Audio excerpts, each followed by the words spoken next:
General category నియోజకవర్గాల్లో అగ్రకులాలకు తప్ప ఇంకెవరికి ఏ రాజకీయ పార్టీ కూడా టికెట్ ఇచ్చే ఆనవాయితీ మన దేశంలోనే లేదు. ఏపీ ముఖ్యమంత్రి వైఎస్ఆర్ కాంగ్రెస్ పార్టీ అధినేత జగన్మోహన్ రెడ్డి మాత్రం బీసీలు రాష్ట్రానికి బ్యాక్ బోన్ అంటారు. తమ పార్టీకి వారే వెన్నెముక అంటారు. ఆ మాటలను ఆయన ప్రసంగాలకు పరిమితం చేయడం లేదు. చేతల్లో బీసీలకు అగ్రస్థానం కల్పించి మరీ చాటుకుంటున్నారు. స్వాతంత్రం వచ్చినప్పటి నుంచి ఇప్పటి వరకు అగ్రకులాల అభ్యర్థులే పోటీ చేస్తూ వస్తున్న ఓ జనరల్ నియోజకవర్గాన్ని జగన్మోహన్ రెడ్డి బీసీలకు అప్పగించి సరికొత్త చరిత్ర సృష్టించారు.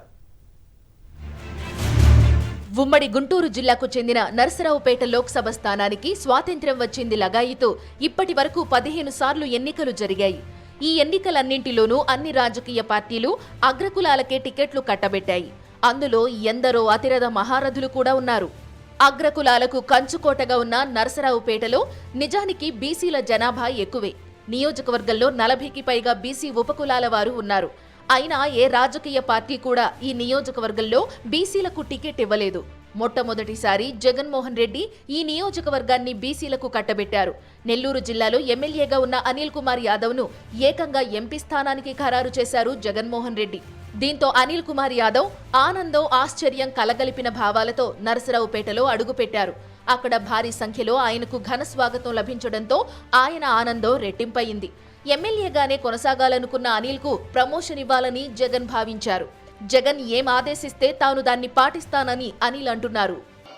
అతిరథ మహారథులందరూ కూడా ఈ పార్లమెంట్ లో ప్రాతినిధ్యం వహించారు.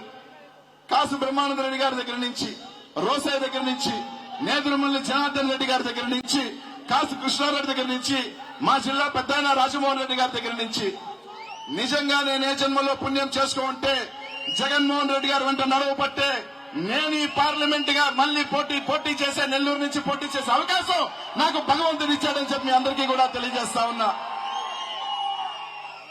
ఈరోజు ఈ రాష్ట్రంలో ఎవరినైనా సరే ఆలోచన చేయకుండా ఒక బీసీకి పదవి ఇవ్వాలన్నా, ఒక ఎస్సీకి పదవి ఇవ్వాలన్నా, ఒక మైనార్టీకి పదవి ఇవ్వాలన్నా అది జగన్మోహన్ రెడ్డి గారి వల్లే అవుతుంది. బీసీలను కేవలం ఓటు బ్యాంకుగానే చూసే రాజకీయ పార్టీలు ఎన్నడూ జనరల్ కేటగిరీ సీటును బీసీలకు కేటాయించలేదు. జగన్మోహన్ రెడ్డి మాత్రం బీసీలకు రాజ్యాధికారంలో తగిన వాటా ఇవ్వడమే కాదు, ఎవరికి ఎన్నడూ దక్కని గౌరవాన్ని కూడా అందిస్తున్నారు. నర్సరావుపేట పార్లమెంట్ కు సంబంధించి చరిత్రలో కూడా ఏ రాజకీయ పార్టీ ఒక బీసీ వర్గానికి పార్లమెంట్ అభ్యర్థిగా పెట్టాలనే ఆలోచన చేయని పరిస్థితిలో ఈరోజు మన ముఖ్యమంత్రి గారు పెద్దలు జగన్మోహన్ రెడ్డి గారు ఒక బీసీ అభ్యర్థిని అనిల్ కుమార్ యాదవ్ ని మన చేతిలో పెట్టడం జరిగింది. వచ్చే ఎన్నికల్లో నరసరావుపేట పార్లమెంటు నుంచి అనిల్ కుమార్ యాదవ్ ను గెలిపించి ముఖ్యమంత్రి వైఎస్ జగన్మోహన్ రెడ్డికి కానుకగా అందిస్తామని సంబరాలు నిర్వహించారు. రాష్ట్ర వ్యాప్తంగా ఉన్న బీసీలు రానున్న ఎన్నికల్లో వైఎస్ఆర్ కాంగ్రెస్ కే అండగా ఉంటారని వారు ప్రతిజ్ఞ చేశారు.